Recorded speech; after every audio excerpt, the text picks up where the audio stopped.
कैसे हैं हजरत? दुआ है आपकी। बहुत दिन बाद डिबेट में दिख रहे हैं। और ये क्या चल रहा है? कोई कह रहा है कि सब हिंदू, कोई कह रहा है कटाए तो कटेगा नाम। ये सब मुद्दे अचानक से कैसे इतने हवा में हैं? नहीं, अब मुख्य मुद्दों पर बात क्यों नहीं हो रही? बिल्कुल सही कह रहे हैं आप। अब मुझे तो लगता है कि लगातार घूम फिर के कहीं ना कहीं इसी तरह के मुद्दे आते रहेंगे, इसी पे बात होती भी रहेगी। क्योंकि अब जब चुनाव सामने है तो नेचुरल बात है, बात भी होती रहेगी, पहले भी होती रही, कोई नई बात नहीं है। ये बात 14 भी हुई, 19 में भी, आगे भी हो रही है। आपका जब सबसे बड़ा सवाल ये है जो आप पूछना चाह रहे थे मेरे ख्याल से कि साहब वो फतवा वहाँ क्यों आया और दाढ़ी के लिए कौन सी बात की है, तो उनका क्या फतवा मुझे नहीं मालूम। लेकिन मैं इतना ज़रूर बताऊंगा चूंकि आपके व्यूवर्स को इस चैनल के माध्यम से कि दाढ़ी इस्लाम धर्म के वहाँ से फतवा आया, उस इंस्टीट्यूशन से आया, दाढ़ी रखना वाजिब है और दाढ़ी किसी मुसलमान को रखना चाहिए। कोई नहीं रखता तो इस्लाम से खारिज नहीं होता। दूसरी चीज़ क्या है कि अल्लाह ताला ने जब मर्द और औरत को बनाया तो आपने कहीं कहीं अगर लॉजिकल पॉइंट ऑफ व्यू से जाएंगे तो किस बात के लिए औरत को दाढ़ी मूछ नहीं दी? उसकी खूबसूरती बिना दाढ़ी मूछ के है। मर्द की खूबसूरती अगर दाढ़ी मूछ में हो तो कौन सी ऐसी बात है? अगर किसी इंस्टीट्यूशन ने अपना कोई ड्रेस कोड अगर कहा कि साहब अगर आप इस तरह से आते हैं, इस्लामी के दायरा है ये, तो बगैर उसके हम नहीं लेंगे। हिजाब के मुद्दे पे एक इंस्टीट्यूशन पाबंदी लगाता है कर्नाटक के अंदर, तो पूरा इंडिया भर में वावैला मच जाता है, हर जगह डिबेट हो जाती है, साहब बिल्कुल नहीं होना चाहिए। उनका ड्रेस कोड था, उनका अपना बयान था। मैं तो नहीं समझता कि डिबेट का विषय था ये, लेकिन चूंकि एक साथ दो इश्यूज आपके पास आ गए, इसलिए आपकी भी शायद मजबूरी हो गई इसको डिबेट में लेके आना।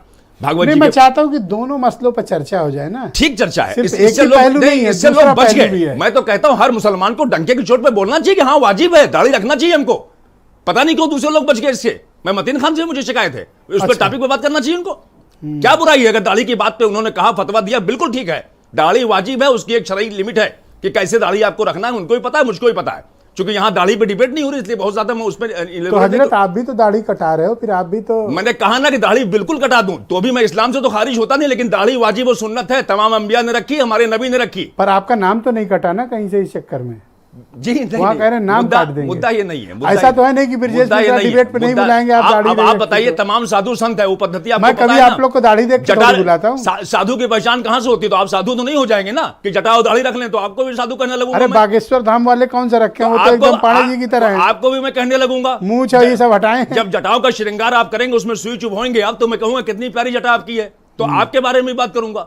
तो हर चीज का एक मकसद है, तो किसी धर्म को पर्टिकुलर लाके बात तो ये लोग क्यों ऐसी बातें कर रहे हैं? कह रहे हैं नहीं होना चाहिए, ये बात सही है, ये इशू नहीं था, लेकिन लोग उठा भी लेते हैं। अगर उन्होंने एक फतवा अपने इंस्टीट्यूशन के लिए दिया, चार लड़कों को निकाला था, तो टॉपिक उठ गया ये। अब भागवत जी बयान को चाहिए बताइए, भागवत जी ने इससे पहले बहुत से बयान दिए, मैं उनका सम्मान करता हूं, उन्हीं के लोग उनके बयान को सीरियस नहीं लेते। अगर सीरियस लेते, आपने कहा कि ब्राह्मण ने शास्त्रों में बदलाव कर दिया, जरा सा शोर मचा तो आप कह रहे नहीं साहब पंडित और ज्ञानी हो गए वो। तो जब आप अपने ही स्टेटमेंट को आपके लोग नहीं सीरियस ले रहे हैं, देश का प्रधानमंत्री सीरियस नहीं ले रहा है, आप कुछ बोल रहे हो, वो कुछ कर रहे हैं, तो मेरे नजदीक कोई बहुत बड़ी वजह नहीं कि भागवत जी कोई ऐसी शख्सियत नहीं है कि जो उन्होंने कह दिया वो हिंदुस्तान का हर आदमी मान ही रहा है। मुसलमानों के असली मसाइल क्या है? मुसलमानों के मसाइल क्या है? एजुकेशन है, बेरोजगारी है, आपको जो है अपने जो है ट्रैक पे सही तरीके से चलना है। सबसे बड़ा मुद्दा तो एजुकेशन का है और सबसे बड़ा मुद्दा भुखमरी का है। समाज में इसके लिए काम भी हो रहा है, काम करते भी रहना चाहिए। भैया ये जो रहनुमा है हमारे आपके पड़ोस में मतीन भाई, हाँ, ये तो 4 बार मौका दिया ना? नहीं, आपने पूरा मौका दिया। बोला इन्होंने? नहीं बोला। आपने पूरा मौका दिया, नहीं बोलते ना। क्यों पता नहीं दूसरी तरफ चले गए, मुझे ताज्जुब हो रहा है कि क्यों गए। और शायद इनको आपने अचानक बुला लिया होगा, हो सकता है जहन इनका सेट नहीं रहा हो, लेकिन इनको इस पे बोलना चाहिए। अरे पढ़े लिखे समझदार जहीन पॉलिटिशियन है आप, तो आपके सामने, आप तो ऐसे इनको स्पेस दे रहे हो जैसे ये बच के निकल जाए। आप खुल के कहो उनको जो कहना है। मैं खुल के नहीं, आप चूको मत। आपके सामने क्रॉस क्वेश्चन में हर आदमी को दिक्कत आती है जब तक वो सही तरीके से ना बताओ। मैं कोई प्रोसिक्यूटर हूं कि आपको फंसाने के लिए बैठा हूं? नहीं, आपकी महारत है, इसको हम लोग सलाम भी करते हैं, अप्रिशिएट भी करते हैं कि इसी बहाने हमारी बात जा रही है आपके पास। सवाल ही नहीं करते तो मैं जवाब क्या देता आपको?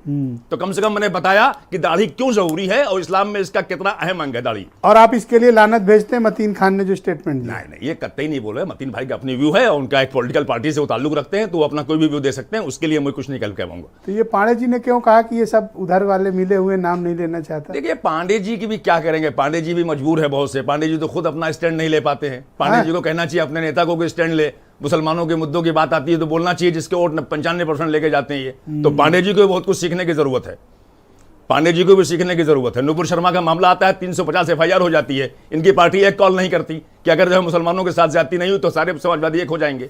तो इनको भी बहुत कुछ सीखना। रिलीजियस पिच पे बीजेपी के सामने फंस गए हैं, ट्रैप में फंस गए, तो इनको नहीं बोल पा रहे ना, इनको भी आगे आना चाहिए। मुसलमान तो फंसा हुआ है। मुसलमान की तो पोजीशन इस वक्त ये हो गई, वो चाहता है, नहीं आ रही है उस पे। मुसलमान चाहता है सर कि लो प्रोफाइल पड़े रहो, अगर हाईलाइट हुए तो मुसीबत हो गई। ओके, और ये बोलेंगे नहीं पीछे। तो यही बात तो मतीन खान ने पकड़ ली, तो आपको दर्द क्यों हो रहा है? यही कुछ लास्ट नहीं, लाइन मैंने आपकी। मतीन खान को कहा कि थोड़ा आपको दाढ़ी पे उस पे भी ओके। बोल देना चाहिए, मेरा All right. मकसद कहने का ही है। बीरेन सिंह हमारे साथ जुड़ चुके हैं, हमारे स्टेट हेड है, बहुत शुक्रिया।